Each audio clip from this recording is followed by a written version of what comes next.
If you lie awake at night thinking about cutting rope, go ahead and hit that like button.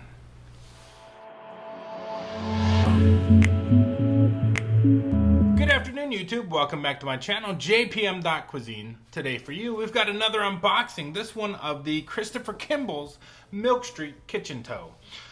Kitchin-to. Anyways, this right here is one of the concept knives that Christopher Kimball came up with for Milkstreet, his company. And I think he was with America Test Kitchen before, and he went on to do his own thing. This is Milkstreet. I followed a lot. I see a lot of things on their store. And one of the knives that stuck out to me that they recently created, and this was a pre-order for me, I think it might still be pre-order, I'm not sure, is the Kitchin-to. And this is sort of a hybrid between a nakiri and a Chinese vegetable cleaver. And so let's go ahead and unbox and take a quick look at it. The manufacturer MSRP, I believe, is $99.95. I bought it for $79.95. They had a discount. Let's see. It's AUS 8 steel. It has a micarta handle. It's a white micarta handle. I believe it's linen. It's 7-inch. It's 1.5 millimeters thick. 250 grams. I'll weigh it, put the weight down. I don't have my scale with me. And so it's kind of a cross, as I said, between the Japanese nakiri and the kaido. And let's go ahead and open it up. Woo! We got a little cardboard protector here. Wow. Kind of has that little finger cutout, as you see very commonly on the, what is his name? On the Kramer knives. There you go. Kramer. Here we go. Anyways, so this is a micarta two-piece handle. It's a full tang, obviously. As you can see, we've got a single pin between the scales. Very clean. No raised edges. The fit and finish is very clean on this one. We've got the nakiri style, so it is a higher edge. Full rocking capability. Although I believe with the nakiri, you don't usually rock with it. You just go straight down. This one, as you can see, there is no flat edges on that, or there's no flatness on the edge there. Very thin spine. Very cool, very clean looking knife. Nothing less than what I would expect from Christopher Kimball himself. And so we've got this filing in here that gives it a unique texture for your pinch grip, and of course the Milkstreet on it. And again, as I said before, it is an AUS 8 steel, very common steel that we see in knives across the board. And so the balance, man, look at that, is right along the heel of the knife, right by the choil, kind of in that angle where the scales begin. I wouldn't expect anything less. This is a very meticulous knife, the way it's designed, and the price at $79.95 is almost a steal for what I would say for what I'm expecting to get. And so very pleased with the knife so far, the way it looks and feels.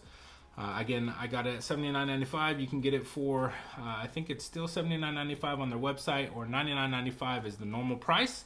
And so if you're going to get one, you might want to consider that, if you need a nakiri, of course. And so without any stalling, let's go ahead and get into some cutting here. And so you already seen the profile, very rockability. Chinese style cleaver, not necessarily, I mean, we've got a similar body style, definitely not the height of a Chinese cleaver, more along the edge of that nakiri. And so I've done quite a bit of work testing nakiris in the past.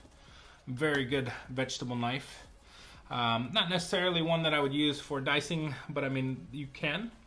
So let's go ahead and do some dices here and see how it is. I haven't touched this edge at all. This is exactly how it came out of the box. And so it's got a really nice finish on it so far. We'll just do some dicing here. Wow. So I believe he said it was 250 grams. It's not very heavy at all for this type of knife for a mix between a cleaver and the nakiri. So it feels very good. Very clean cut all the way through. Very positive pressure all the way through the knife itself or through the cut. And I like the edge on it. So this is a very unique style of knife. Definitely feels like the nakiris, maybe a little bit taller. So I can see the resemblance towards the Chinese cleaver. which also sometimes is known as a vegetable cleaver, although typical Chinese cooking will do all kinds of stuff with it. Anyways, it feels really good. A little bit of a sharp edge here on these scales. So if you're doing a pinch grip and you pull back, you are gonna notice these right here are kind of sharp. And so nothing too major to worry about. I do like the cutout or the grind for the finger to go in. And so let's just do some nice cutting. Now typically with a nakiri, it's gonna go straight down, as you saw, like that. And so, but it does have that ability to rock because of that angle on the edge. And so very nice indeed. Next thing, let's go ahead and cut this lemon that we have here. Boom. Just gonna cut into it. I don't even know, I'm just trying to see how the knife feels when I'm cutting, just to see if there's any weirdness or anything like that. I might be out of frame, sorry about that. But yeah, it feels really good so far. It's a very comfortable knife. It's almost a full utility of a knife. So the way that it feels, it would rival my chef's knife. All right, we got a tomato here. It's a little less than ripe, no worries. Let's go ahead and cut into it. Very immaculate edge on it, by the way. And so again, I'm sitting down, not the best technique. Don't use this as a how-to.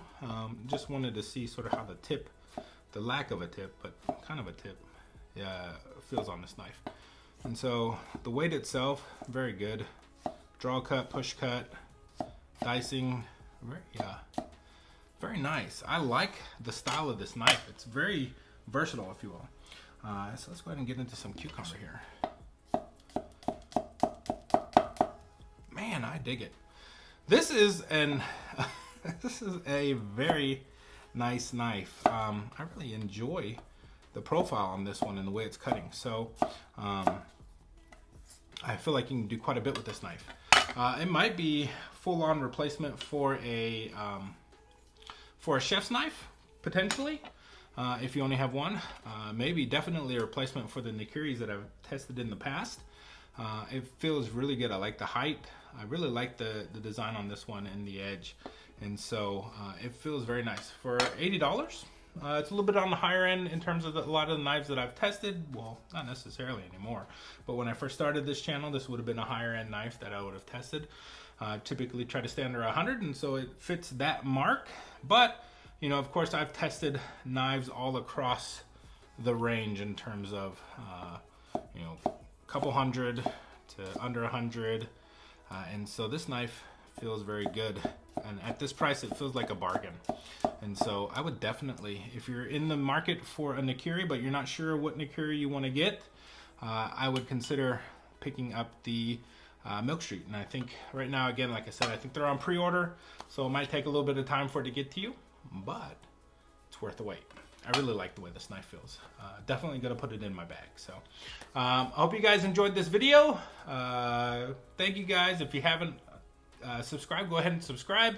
If you haven't liked the video, I always enjoy seeing those. Helps me to know I'm doing something good. And as always, thanks for watching, and we'll see you in the next one. Have a good day.